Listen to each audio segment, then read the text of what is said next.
right, thank you very much. A lot to cover here. Stick around. About 10 minutes into this, you're going to hear something that could save your life. So, here it goes. Marah was a moment of life and death, 3,448 years ago. There before the bitter waters, Moses made a profound statement as God miraculously saved the whole host of Israel from near dehydration and death. It was a covenant promise that we find written in Exodus 15, verse 26. God was reminding them that the diseases they saw in the overlords of Egypt were a direct result of these slave masters not living a healthy lifestyle. We know this to be true since the pristine mummies dug up from this exact time period are noted to have the identical diseases of our modern era: obesity, type 2 diabetes, fatty liver, osteoarthritis, and coronary heart disease. It was rampant then as now. Certainly these diseases had to be in some members of the mixed multitude that decided to leave their luxurious lifestyle behind to join Israel in their odyssey. If you were not young and mobile, these diseases could have certainly manifested as an early death during the Exodus. I believe the Exodus was grueling on purpose. God wanted a healthy population for his priesthood, because out there in the wilderness, there would be no CCU, no bariatric surgeons, no insulin, no orthopedic surgeons to put in synthetic joints. So those that didn't die would sadly have to turn back before crossing the Red Sea. Only fit, healthy people would have lasted the 3 weeks and 300 miles to reach Marah. Author Douglas Petrovich, Ph.D., has added a new dietary aspect to this saga that probably contributed to the mixed multitude Exodus afflictions. Archaeological evidence has shown a multi-million-dollar wine industry underneath the sands of Avaris. Some 2 million Canaanite jars for wine are estimated to be buried there in that one town alone. The vast majority of Israelites would not have had access to all the rich, refined food and drink, but rather would be eating a simple diet. I suspect their diet would have been close to the Eden diet found in Genesis 1, verse 29, but only out of necessity. This would have caused a stark difference in the health between the two populations. On one side would be diabetic, fat, balding Hatshepsut-like Egyptians versus slim, strong Israelites. A similar distinction is found in the story of Daniel and his companions found in Daniel chapter 1, where Daniel purposed in his heart that he would not defile himself with the portion of the king's meat, nor with the wine which he drank. This powerful message came from understanding the truth about God as our Creator. It was then again proclaimed by Moses beside the waters of Marah, and then demonstrated in dramatic fashion by Daniel. A message that said Israel would not get the diseases of Egypt if they'd listen and do what God says. It is unclear if these simple dietary concepts impacted their minds there at Marah, for later, just 10 days or so, the quail story tells us otherwise. They wanted to eat like Pharaoh did, which brings us to our time, where in the last 120 years, Egyptian diseases of excess have come back big time. This time they reach down to the poor working class. Smarter, more disciplined, wealthy people understand that eating too many refined calories and meat and not exercising may lead to obesity and diabetes.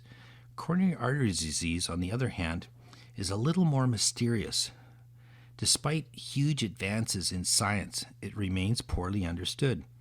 Rich and poor alike are affected. But it doesn't have to be this way. Millions could have been saved in the last 100 years if there wasn't a failure to recognize what exactly causes atherosclerosis. This failure has been the greatest disaster in dietary public health of the modern era. It has to be humbling that Moses and the Israelites understood how to keep their arteries healthy and open and uninflamed much better than us today. Let's take a closer look at this hidden disease. Prior to 1900, blocked coronary arteries and early heart attack was quite rare. Infectious diseases were the big killers. Then within 50 years it got so bad that America was in the midst of a medical crisis. Something changed in our grandparents' diet, but yet most doctors today are clueless as to what that was. History reveals that coronary artery disease rose steeply from 1910 to 1950. At its height, 3 presidents had a devastating heart attack while in office. William G. Harding, in 1923, died in a San Francisco hotel at age 57. A year later, William Taft went on to have several heart attacks and died 6 years later of heart failure. President Roosevelt ran average blood pressures of 206 over 108. Then during the stroke that killed him, his pressure was 300 over 190. Dead at 63, April 12, 1944. There was no medicine in the 1940s available to treat hypertension, which is really coronary artery disease. The most famous heart attack was that of Dwight D. Eisenhower in 1955, who later died at age 64 from a massive heart attack. This really horrified the nation. I mean, the reaction to the news of Eisenhower's heart attack was panic, and the thirst for more information was intense. The stock market dropped by $14 billion at the time from the news. In some ways, myocardial infarction was even more frightening to Americans than COVID-19 was to us today.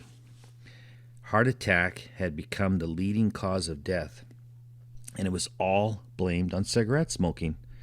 But many died that didn't smoke. In most, the first sign of heart disease was sudden death. 30 to 40% of those that made it to the hospital died. Let's do some detective work and understand this more fully. We know that coronary artery disease begins in childhood. Autopsies from children show fatty streaks in the aorta in virtually all children by age 10. Young men in their early 20s from the Korean War and the Vietnam War, plus intercity youth that died young, are noted to have significant disease of 75% blockage or more in at least one coronary artery. So the first important point to realize is that atherosclerosis is not a disease of the elderly, but rather the young. Babies in utero can have fatty streaks if the mother has high cholesterol and doesn't eat correctly. Since babies, children, and most young men do not smoke, there must be something else that is clogging arteries at an early age. With this in mind, we need to look for something that happened in America at about 1900 to create a rapid rise in coronary artery disease from 1910 until the 60s. In those born at the time, a hidden dietary change was occurring that created the early heart attack epidemic of the 1950s. One of my anatomy professors shared special eyewitness knowledge about this topic with me while dissecting a human heart in 1983. This doctor, over 70 at the time, was taught anatomy by a doctor that was trained in the era where blocked arteries started to show up. When this happened, doctors of the day traveled many miles by horse and buggy to see for themselves at autopsy the hearts that came out of young men who had died suddenly. It was absolutely mystifying to them in the early 1900s that a seemingly healthy person could die from clogged arteries. Tobacco products were widely used before the turn of the century and increasing. So I imagine them shaking their heads as they puffed away on a pipe. No way, not tobacco. Buck Duke of Duke University fame in 1884 had 2 machines that could each pump out 120,000 cigarettes per day, which was about 1/5 of all U.S. consumption. So he had to become a pioneer in advertising to move them out of his factory. So in 1889 alone, spending reached $25 million in today's money. U.S. cigarette consumption was noted to quadruple between 1890 and 1900. By 1944, annual cigarette production reached 300 billion. The steep climb in smoking rates due to the arrival of machine-rolled cigarettes came somewhat after the surge in coronary artery disease, but was definitely making things worse, and it is no wonder smoking was thought to be the cause of heart disease. The increase in smoking was actually more a story about lung cancer. Lung cancer was a rare disease in 1900 and indeed did climb with the advent of heavy smoking. There is a lag time of 20 years that can be seen between the rising smoking rates to where lung cancer rises. In 1900, each smoker, on average, only smoked about 54 cigarettes in a whole year. In time, this rose to over 4,000 cigarettes per year, where 45% of those that lived in 1954 smoked. So smoking did contribute to coronary artery disease, but something else was going on because, again, clogged arteries arise in non-smokers also, only a few years later than smokers. Today, the average age of first heart attack in male smokers is 55, but in non-smokers, it is age 64. That is better, but no consolation if it can be prevented. Very poor lifestyle example, Dick Cheney had his first heart attack at age 37. He was noted to smoke heavily and eat poorly like most Americans. So what about fast food? When I lectured on this topic 25 years ago, this was a common belief. Even today, people fear fast food, and rightly so.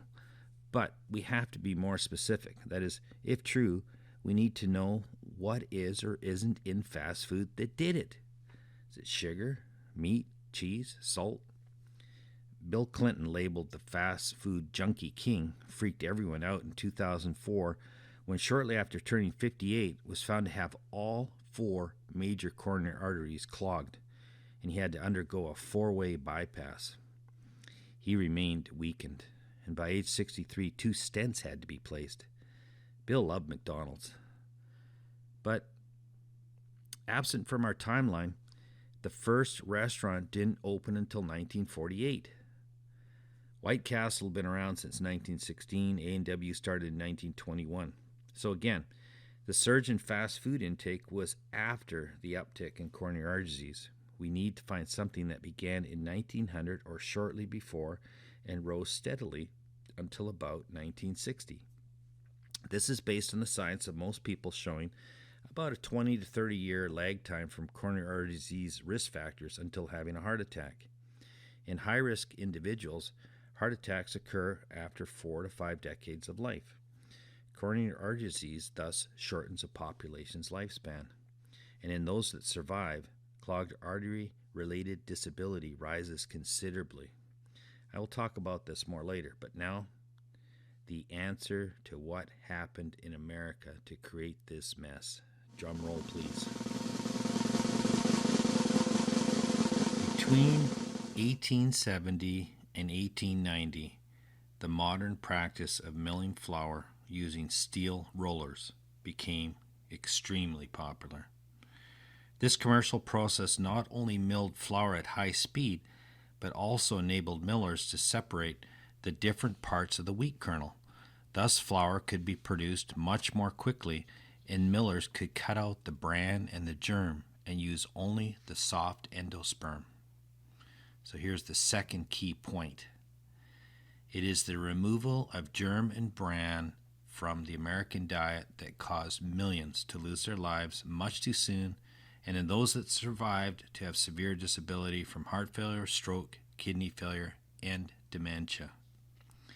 Once again, Moses spoke of the diseases of the Egyptians. Are the diseases of the Egyptians related to white flour? Let's take a look. Wheat was first farmed in Mesopotamia, very close to where the ark landed beside the Fertile Crescent.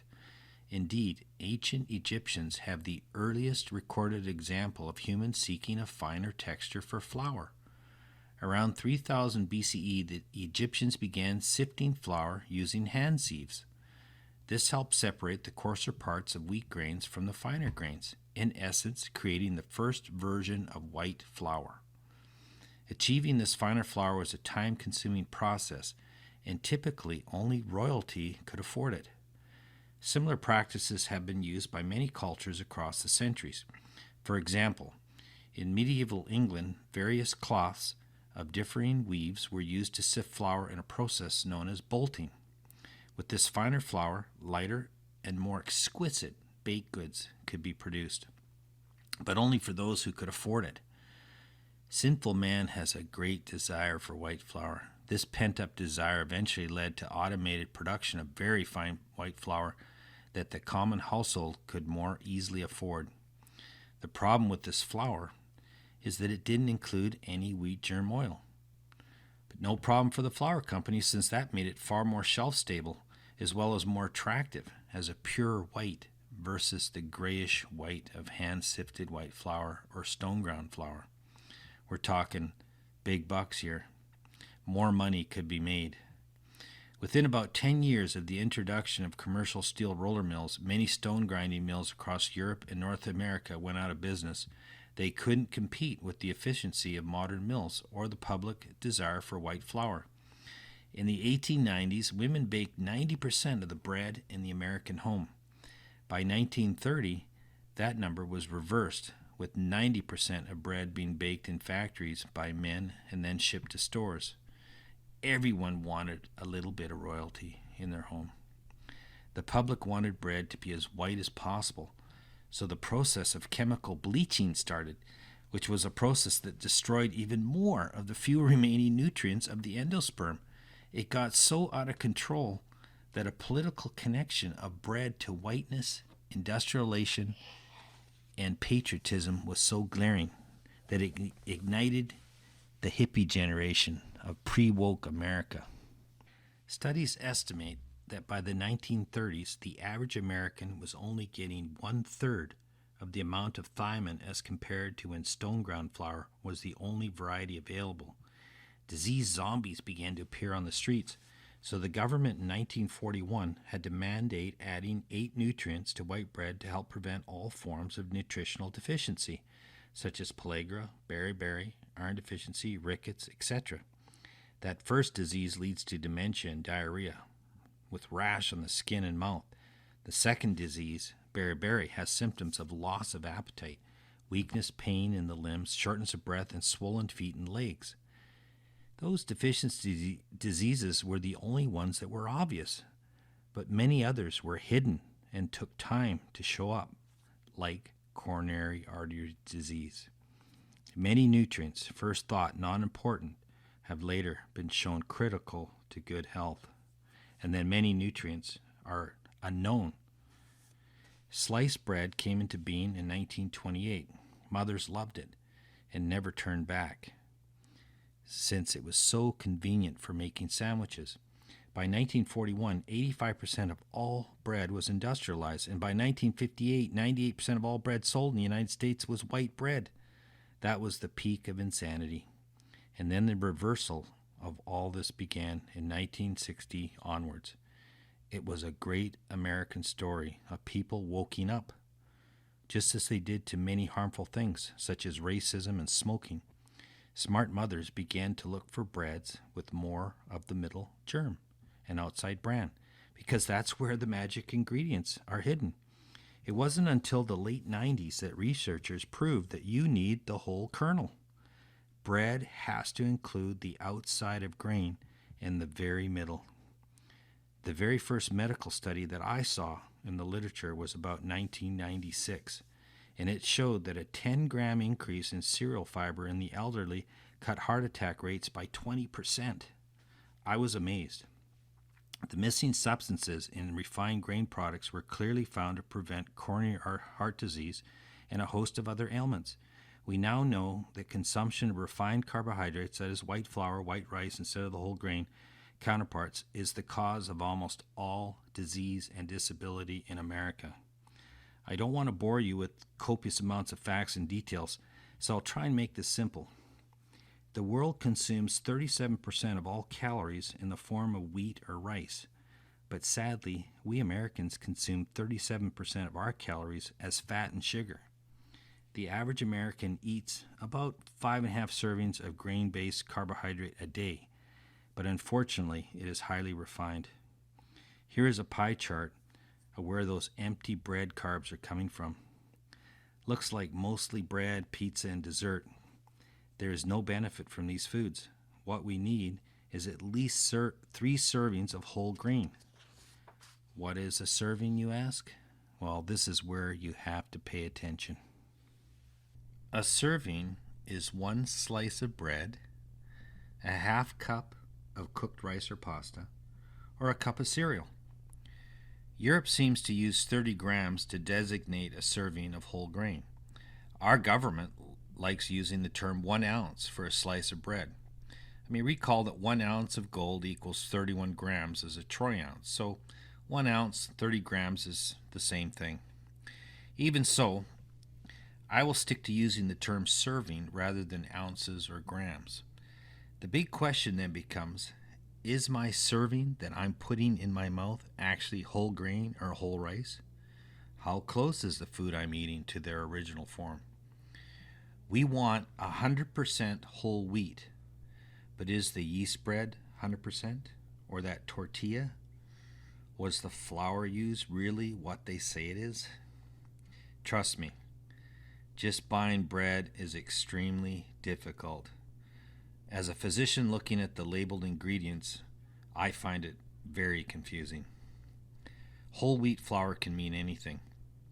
The government specifies that at least 51% of total weight of bread has to be whole grain to qualify as whole grain bread. Sounds very confusing, right? So it's no wonder we aren't sure when was the last time any of us actually ate 100% whole wheat bread, 100% whole wheat pasta, or 100% brown rice. Even brown rice is tampered with. If we imagine the process of eating these products to be like putting money in the bank, then those that eat the average amount of carbs as whole grain, they would put about $5.50 a day in the bank. Those that eat refined products put nothing in the bank. Interestingly, in the Nurse Health Study beginning in 1976, it was found on average that these nurses ate only 1.3 servings of whole grain a day. The rest eaten was refined. These nurses should have had $2,100 in their yearly bank account, but actually ended up with only $471. Why does this matter? Because it translates into life and death. Amazingly, despite these nurses eating a small amount of whole grain, those that ate the most had 25% less coronary heart disease and diabetes than those eating the least. From an important meta-analysis in 2016, here's the reference. The risk of all-cause mortality was decreased by 18% for individuals in the highest category intake of whole grain compared with the lowest. The results of the dose-response meta-analysis suggested that each additional serving of whole grain may lower the risk of all-cause mortality by 7%. That means 2 servings, risk drops risk of death by 14%. 3 servings, 20%. Risk reductions were seen up to 7 servings a day. I'm not making this up. Another comprehensive meta-analysis showed an across-the-board drop in deaths from stroke, heart disease, infectious disease, pulmonary disease, and even cancer. There's at least a 20% reduction with 2 or more servings a day.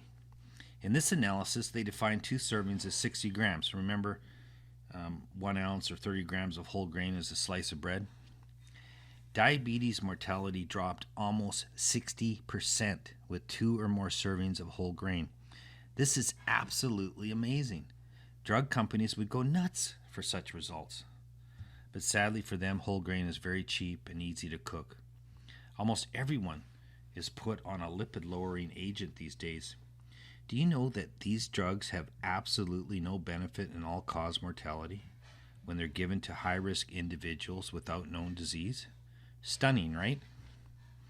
It was numbers like this that caught my eye in the late 80s. Loma Linda University found in their long-running health study that a small handful of nuts 5 times a week can cut risk of heart attack by 50%, and whole wheat bread a 40% reduction. That result has been replicated by several prestigious universities. It is real. In my house, there are 2 rice cereal cookers. I put in a half cup of whole grain and add 1.5 cups of water, and then push a button. It's ready for me, waiting in the morning, nice and hot. That's it. Add a few berries, touch of honey. I'm good to go. Oh yeah, Some serious life-saving brown rice there. Oh, and that looks really good. Perfect texture. My personal favorite is to mix equal parts of steel-cut oats, flax, and bulgur wheat or crushed wheat. Yummy. My wife tries to steal it from me because it's so good. We use a Zojirusi 2-cup rice cooker. It's the best thing that I've ever bought. Highly recommended. So easy to use. So great to start the day with 3 servings of such potent disease-fighting whole grain. Okay, take a breath. Now listen. The third most important concept you must internalize and must understand is that the diseases of Egypt are actually diseases of deficiency. White bread doesn't shorten your life by what is in it, but rather by what is not in it. White bread does not provide any benefit because the key life-saving ingredients have been removed. Which brings me to the fourth most important thing to realize and internalize. Here it is. Diabetes, coronary heart disease, hypertension, stroke, dementia, etc. are, from a nutritional point of view, all part of the same disease. Eating refined carbohydrates instead of whole grain causes them all. Eating a healthy diet with adequate whole grain prevents them all. Don't be fooled by the many small categorizations, and don't be fooled about old age being a risk factor. Yes, old age is bad, but only because it means time has passed, allowing these diseases to get worse. Don't be discouraged. Ellen G. White, the lead driving force behind the Seventh-day Adventist health message, died at age 87. Her autopsy said she had arteriosclerosis. So she was human, just like you and I, but did try her best to eat right. So the Egyptians suffered greatly from their desire of refined flour. As you can see, it isn't only obesity, diabetes, and early heart disease that led to disability and early death. There's also a huge burden of early death from pulmonary disease, infectious disease, and many cancers. One of these is colon cancer. I see about 1 per month. It's so sad. Now we need to mention something new, something that has only become apparent in the last 20 years. That is dementia. For Alzheimer's, research has been flawed from the start. The scientific community has doubled and tripled down on a dead-end theory about neurofibrillary tangles, and as a result has spent billions but found no effective drugs. Here are 4 articles that I easily pulled up that show dementia as a result of coronary artery disease, or at least highly related. Coronary heart disease, as I've been showing, is due to a lack of whole grain. The last 10 years have shown dietary evidence of decreasing dementia by 30 to 60% by simply adding healthy food and whole grain to the diet. Sadly, this message doesn't get out, since no doubt makes no money for the drug companies. It is also recognized in these 2 interventions that certain foods are to be avoided. The same doctor who told me about sudden onset of clogged arteries 100 years ago also described what was most dangerous to eat. He used to work in the lab with monkeys, and there he saw the monkeys being fed food very high in oxidized cholesterol. That is ice cream, custard, Parmesan cheese, and lard. These poor monkeys would get craters in their arteries within 24 hours. If the monkey was given protective nutrients and whole grain, then there would be much less damage to the arteries. There was a doctor in my church who suddenly got a heart attack at age 40. This was quite shocking to him because he was vegetarian, didn't smoke, exercised, and didn't have a family history. He knew I was lecturing on heart disease and asked me how this could happen to him. I told him there must be something he was doing that was risky. After some questioning, his wife said, "Come on, tell him the truth." Well, as it turned out, he was eating a pint of Haagen-Dazs every night for dessert. Turns out that 32 gallons of whole milk is needed just to get enough milk fat to make 1 gallon of ice cream. Any type of animal fat or protein will only increase damage to arteries, especially in those that aren't eating whole grain. I remember when I lectured 25 years ago, I came up with a list of the most helpful foods and a list of the most harmful concerning heart disease. This list explains why heart disease is highest in the Eastern Bloc of Europe. Their national dish is Hungarian goulash. I had to have some when I arrived in Prague. It's very good. This is dangerous stuff, though, since it's served with refined pasta, butter, and beef. Bread is not healthy in this part of the world. It is often colored, lacking whole grain. So early heart attacks are highest in this part of the world. So the message of Marah is extremely important for us today. This is the hour of judgment, as stated in Revelation 14, verse 7. We are in the last days of God's great timeline. What better way to honor our Creator than to choose His whole grain food over man's inferior, unhelpful products? In the same way, we choose God's seventh day of worship over man's chosen day. COVID-19 took aim at those most severely affected by the diseases of Egypt. We have found in the last 3 years that those with obesity, diabetes, hypertension were seen to have 2 to 4 times higher risk for hospitalization and death. COVID is another example in a long series of dangerous interventions by man thinking he knows better when it comes to health. Which brings me to point number 5. Those who think man should meddle with the food God supplied or think man can make natural food better or fix the problems that arise from tampering are wrong. We cannot have our fortified white bread and eat it too. The Women's Health Study from Iowa showed this very clearly. That's Meyer et al. And in their article, there was no reduction in diabetes from eating fortified grain products. So this is a call to action. Our government needs to immediately tax all refined carb foods such as white bread, white buns, rice, pizza crust, pasta, etc. This tax would increase over 4 years and be used to subsidize whole grain replacements. People could still order their Big Mac with a white bun. It would just cost more. With time, the cheap whole wheat replacements would become irresistible.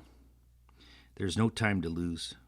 We can't afford the current burden of obesity, diabetes, hypertension, heart disease, dementia, stroke. Millions have died since whole grain was taken out of our diets. Millions more will die if we don't take action. Jesus said, "I am the bread of life."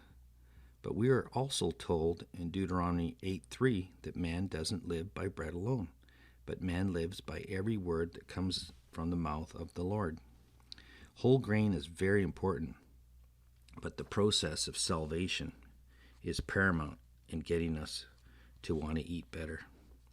This requires trust in God, our Creator, acceptance of His Bible truths, and a faith relationship.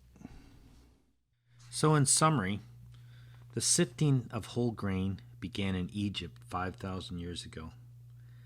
The diseases of eating a refined carbohydrate diet are clearly found in the mummies preserved at the time of Moses.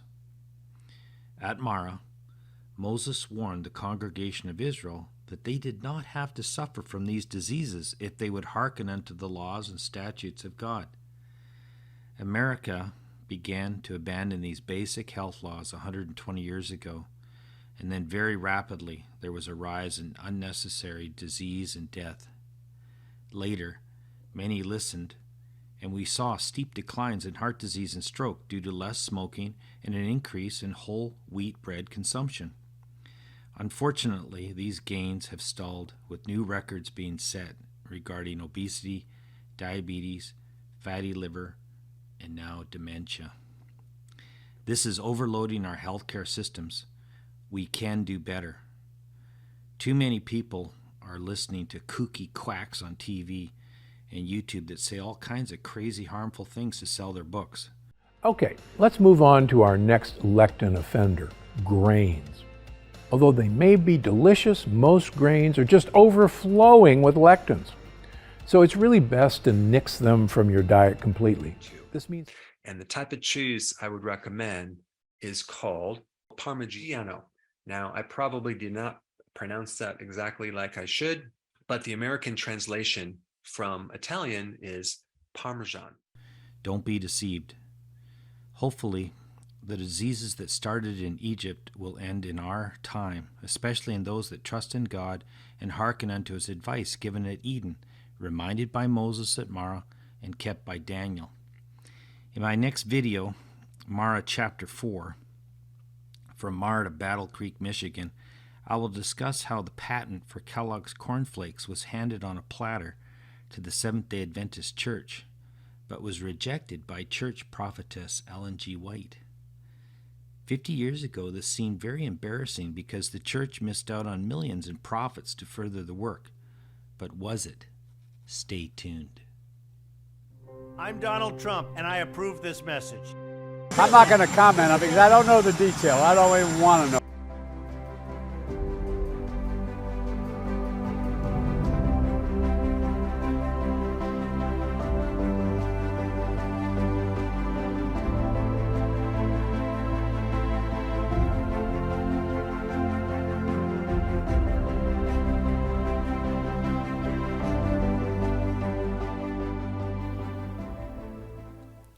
The Hebrew word used in Exodus 15:26 at Marah is a very special word because it describes God as our healer and our personal physician.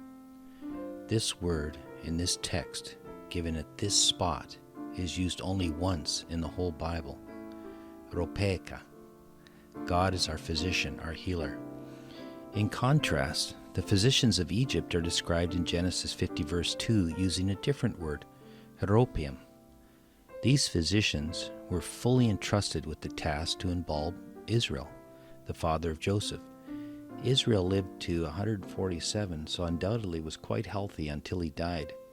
He unlikely needed the help of an earthly doctor while alive. Instead, he only needed these exceptional undertakers of the day to make him look good for his coffin and for the eventual transport to the cave of Machpelah. We today rely on modern medicine to help us through poor lifestyle choices. Choices that have led to our obesity, diabetes, hypertension, and eventual heart attack, stroke, and dementia. Physicians today are much like those ancient Heropium of Egypt in that they know how to embalm their patients. The only difference now is that they do it slowly before we are dead. This approach, which I'm sadly a part of, may prolong life, but there's no freedom from expensive meds, and many begin to look like unhealthy walking mummies. So God was teaching Israel at Marah to rely on Him, the only one that can truly heal us inside and out. Thirst was used to get Israel's attention at Marah, and then a week later, hunger was used at the wilderness of Sin. Both instances, profound miracles occurred. Both times they were provided deep spiritual lessons while under great physical duress. Jesus spoke of the prodigal son who also hungered and thirsted for good food and water. This made him remember his father's home as he fed those pigs in a foreign land. Luke 15:16 gives another special word that has been translated as pods or husks, keration. It is used here only once in the whole Bible. I believe it is a word that implies the portion of whole grain which is thrown away. Its only function is to protect that precious grain or seed within the pod, husk, or shell that actually nourishes. Yet here we are in the modern world eating husks and pods in the form of white flour. We have turned our backs on that which nourishes. We are in a foreign land, thirsty, hungry, and naked. It is time to go back to our Father's house who is waiting. So Marah is a visual sermon of Isaiah 55 with the prodigal son in mind.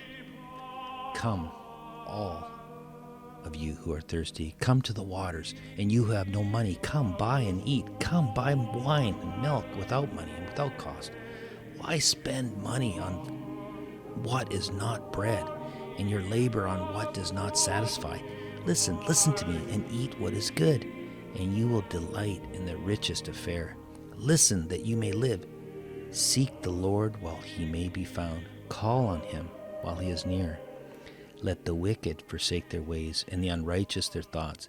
Let them turn to the Lord, and he will have mercy on them, and to our God, for he will freely pardon.